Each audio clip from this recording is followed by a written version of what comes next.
I still remember that morning, sunlight spilling through the window like warm honey, the smell of masala chai and the faint crackle of the news channel in the background. I was sitting on the old wooden swing, humming an old Lotta Mengish cartoon, when Arjun walked in. "Ma," he said, smiling in that way that always reminded me of his father, "I have something to tell you." His eyes were bright, nervous, excited, the way they were when he got his first job. "What is it, Beta?" I asked, setting down my cup.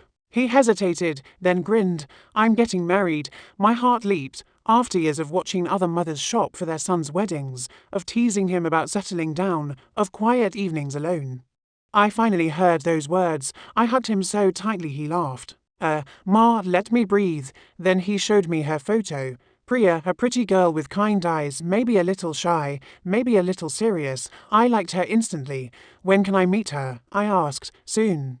He said, "Her family wants to keep things simple, small. She's modern, Ma, not too many rituals and all." I nodded. I didn't mind simple. I just wanted to see my son happy. That evening, I took out the blue silk saree I'd been saving for years. The one Arjun had bought me from his first salary. I folded it neatly, thinking I'd wear it for their engagement. I didn't know then that this saree would never leave my wardrobe. Priya came home 2 weeks later with her parents, Mr. and Mrs. Sharma. I had made Kia, Aryan's favorite. I wanted them to feel warmth, to see that I wasn't just a mother-in-law, but someone who would love their daughter like my own. Mrs. Sharma smiled politely, but her eyes scanned my house. The modest furniture, the old photos, the fading paint. I saw that look, the one that silently compares and judges. "It's a nice place," she said finally, in that tone that means the opposite. Priya smiled shyly and helped me serve tea. She was soft-spoken, respectful. I liked her, but her mother. Oh, her mother had a way of making me feel small without saying much at all. When they left, Arjun said, "Ma, please don't take anything personally. They're just a bit particular." I smiled. "It's okay, Beta, all mothers are particular." But that night, I couldn't sleep. Something in Mrs. Sharma's eyes stayed with me, a quiet warning that I didn't belong in their world. The next month was a blur of preparations. I'd made lists, started saving, even polished the old gold bangles I planned to give Priya. Then one afternoon, Arjun came home early. He didn't meet my eyes. "Ma, there's been a small change," he said. "What change?" He looked down. "Priya's family thinks it might be better to keep the wedding small, just them, and us can have a family dinner later." I frowned. "A small wedding?" But I thought. He cut me off gently. "Ma, we'll keep the wedding. Just her family. It'll be simple, private. They want it that way." For a moment, I couldn't breathe. "Just her family?" I asked, voice trembling. "No relatives, no one from our side?" He looked guilty. "It's just one day, Ma. Please don't make it hard." I wanted to scream, to ask him how he could forget everything, every sacrifice, every night I stayed up praying for his success. But all I said was, "Of course, Beta. Whatever makes you happy." That night, I cried quietly into my pillow. The house felt too big, too silent. The wedding was held in a resort. I wasn't invited. Arjun sent me photos later, him in his cream sherwani, her in red silk. Smiling like they were living in a movie, I looked at each photo until the faces blurred. Then I opened my wardrobe and touched the blue saree I had ironed days ago, still folded, still waiting. The neighbors asked why I hadn't gone. I told them I wasn't feeling well.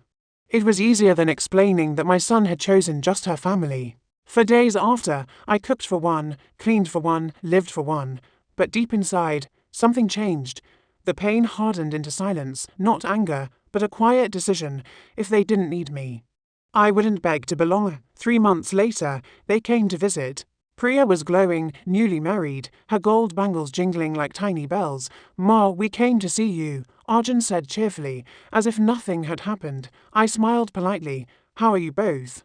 "We're good," Priya said. "We've been so busy settling in. You must come stay with us sometime." "Of course," I said, serving tea. But my heart was cold. When they left, Priya forgot her dupatta on the chair. I folded it neatly and kept it aside.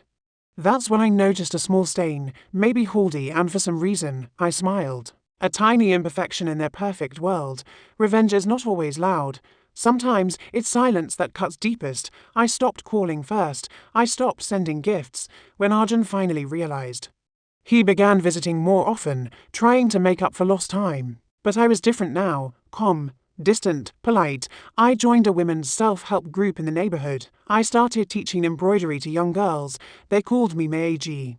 For the first time in years, I felt needed, not by blood, but by kindness. One day, the local temple committee asked me to lead their charity event. I agreed. The event went viral locally: photos, interviews, articles.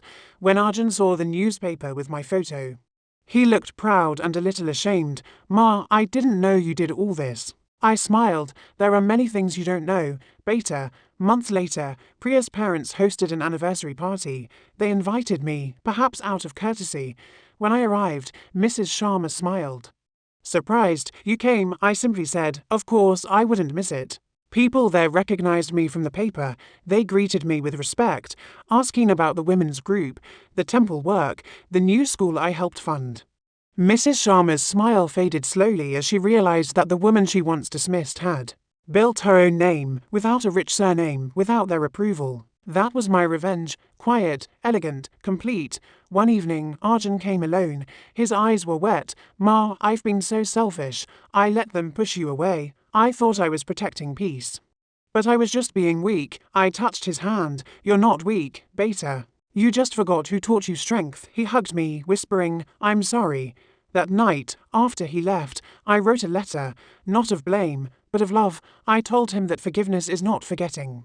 It's freeing yourself. Months turned into years. My home became a small hub of laughter and life, women learning, children running in and out, prayers in the evening. Arjun and Priya had a baby girl. They named her Meera, after my mother. When they placed her in my arms, I felt something heal inside me. Maybe this was life's way of saying sorry.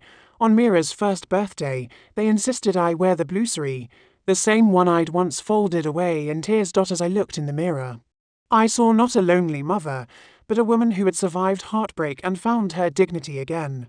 Arjun came and said softly, "Ma, you look beautiful." I smiled. This sari was waiting for the right day, and it was, because that day, surrounded by laughter, I finally felt like I was part of a family again, not because they chose me, but because I chose peace.